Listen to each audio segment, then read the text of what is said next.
Yo, what's up everyone? Welcome in this new video. And in today's video, we are not gonna be talking about other players. This time, it's time that I view myself. My own strengths, my own weaknesses, and yeah. I will try to be as accurate as possible and yeah, just do my best. So here you can see we will compare things from the past few years and we see what's increased and decreased over time. So you can see here interceptor, reaper, fixer, speeder, enforcer, shooter. Well, yeah. Interceptor has an increased usage. Shooter has an increased usage. Enforcer has an increased usage. Speeder has a decreased usage. Or actually, no, it stays the same. Sorry. But Fixer and Reaper, they miserably dropped. I rarely play those two ships. And before you ask why, I will go over that later. It's not too important anyways, because, well, why will it? I mean, come on. Fixer and Reaper are such easy ships to play. Whoever sucks at support needs to quit the game because it's not hard. It's as simple as that.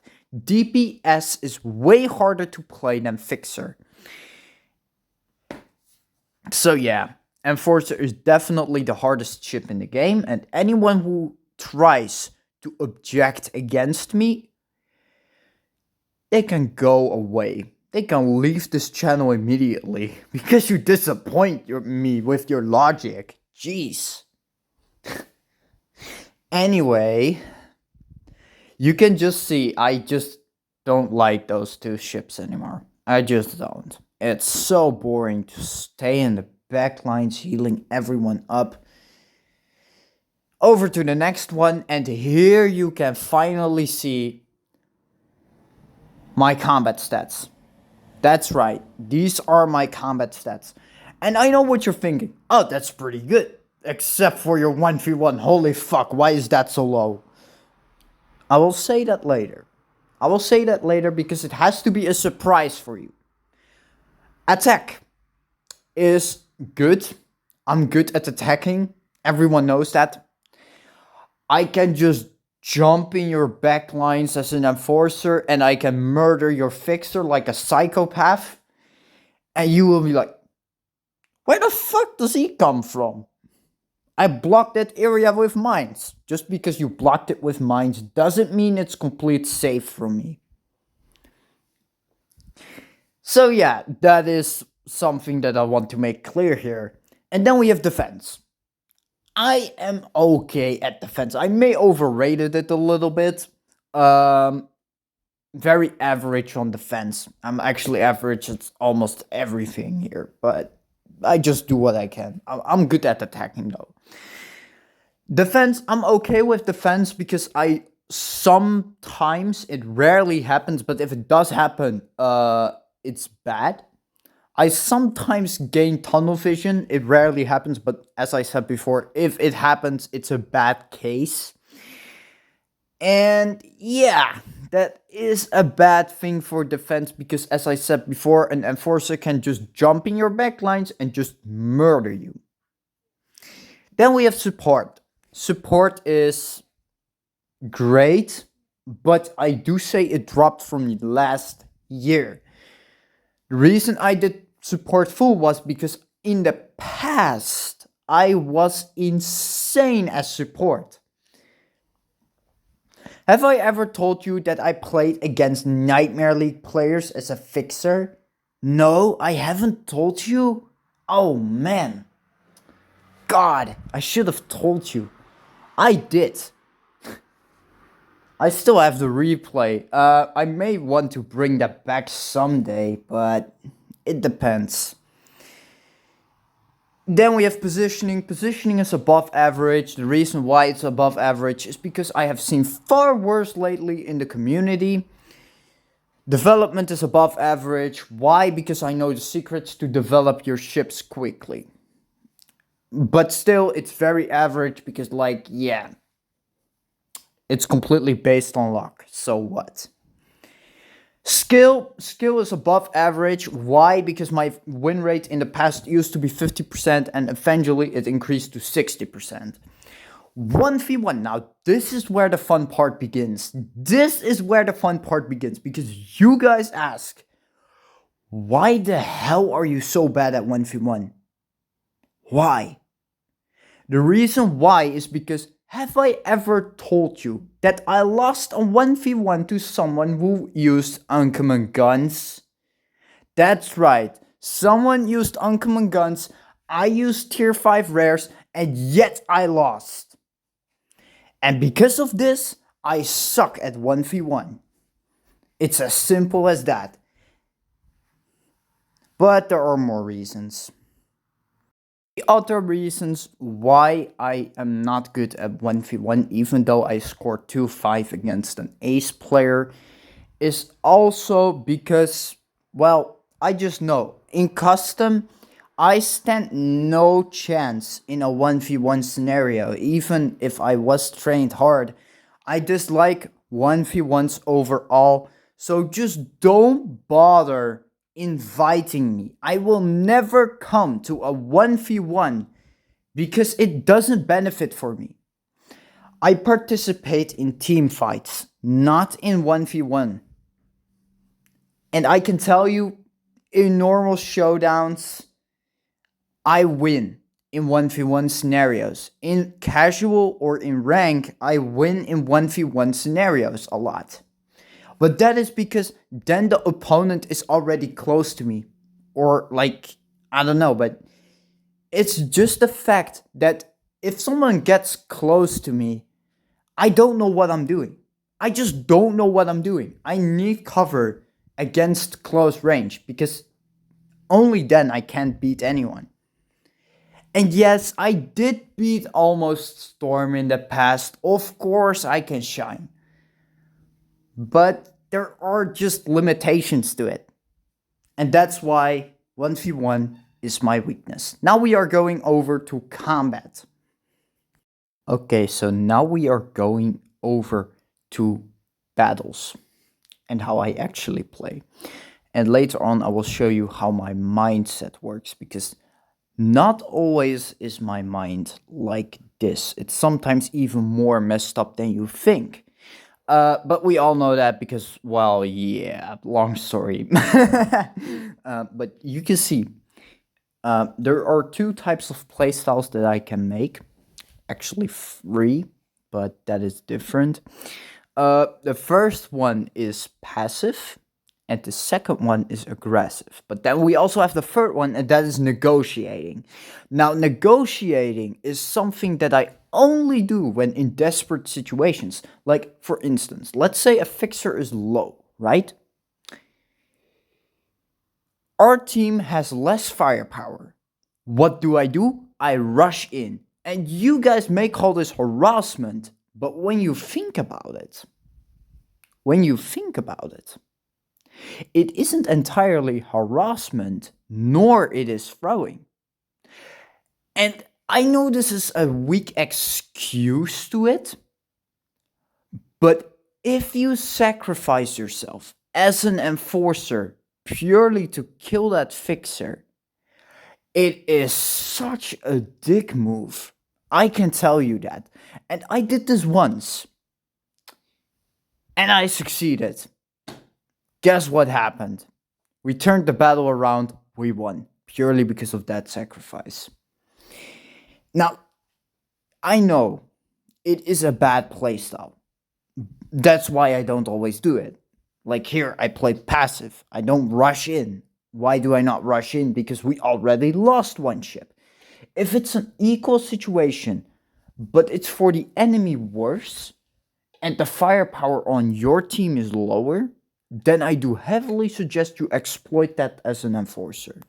If you don't, however, that will turn bad for you because the enemy has more power and you will just be overrun.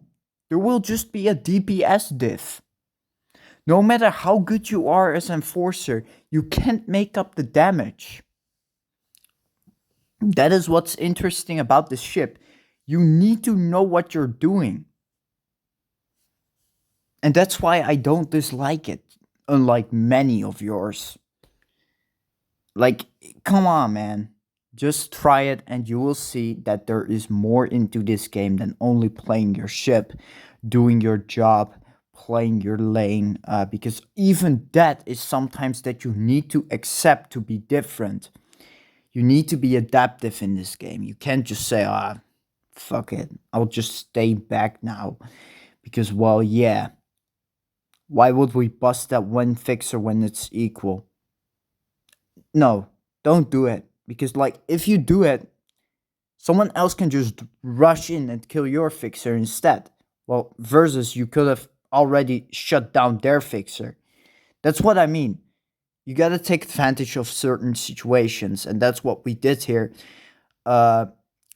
We slowly turned the battle around with 2 enforcers and 1 fixers. Can you believe that? I mean, can you believe that? I mean, what the fuck? The enemy has 2 shooters. One shooter has like more than double the firepower of an enforcer. And yet they lose. They lost their advantage. But how did that happen, guys? The reason how it happened was because they all scattered around.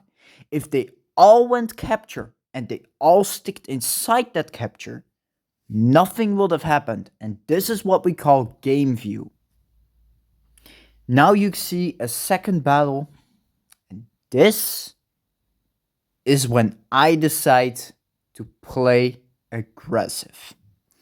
Now you will see many mistakes that I made here. First of all, you may judge my setup because I use sniper cannon on enforcer. It isn't the best combo, I know, but this was one of my self-invented setups. So you can see I position in the field. I grab my grenade. I missed my grenade completely. I think, I don't even know, but okay, so you can see that grenade was completely missed. I retreated. I should have actually already attacked that Guardian because the Guardian would have killed me in the end. You'll see that. You can see I was like busy attacking people and shit. That was a good grenade shot. Losing overboost. Charging in, nothing wrong with this move. Intercepting the low HP shooter. Shooter has absolutely cancer aim, can't hit me. And now it's a 4 versus 2 situation. Shooters always accuse enforcers for being bad, but I don't know, man. I heavily carried this game. And I know we lost this one, but still, it was a good game. So you can see grenade goes out, blast cannon intercepted. Next target, overboost, nitro. Always use nitro, guys, because, well, yeah, you can just be completely unpredictable. Tip for frost torp speeders, so you get the tip for frost torp as well. Thank you. So you can see that shooter was completely lost. Yeah, and I was busy attacking that speeder because, well, yeah, we all know speeder can counter enforcer completely. I didn't saw that torpedo in time and I got killed. I was so focused on the speeder that I forgot this. Either way, then, not important. Let's head over to the last battle. Okay, so the next thing that I want to make clear to you is it worth to kill a fixer. The reason why is because if you kill a fixer, right, it isn't always the best idea to go for a fixer as your target. For instance, such as in this map, you can only attack from one place, 1 to 2 places, and they're both dangerous. They're both dangerous. I hate small maps because of this. There is no variety. It isn't hard to play good on these maps as Fixer or as other ships. Yet people have the audacity to screw up like this with separated teammates attacking our team. How stupid can you be? If you all stick together, it isn't hard to accomplish a goal. And as you can see right here, instead of attacking the fixer, guess what this team did then? Instead, we decided to attack these low HP interceptors and shooters. And this is what happens when you choose a wrong path to attack as interceptor. You can't just walk off and think you're fine without fixer. It isn't entirely an independent ship. You do need your heals. And as you can see right here, Wu has the advantage now. The fixer is dying. And if it's Enforcer versus Speeder in terms of firepower, the Enforcer devastates the Speeder. Of course, that depends on the loadout, but in most cases, and as you can see on the stats, the Enforcer is more powerful than Speeder because it has more DPS output. As you can see right here, I flanked their fixer, killed the fixer, we went in and we busted the Speeder. And this is what happens when you choose the right target, because it isn't always the best case to attack fixer. Many people misunderstand this.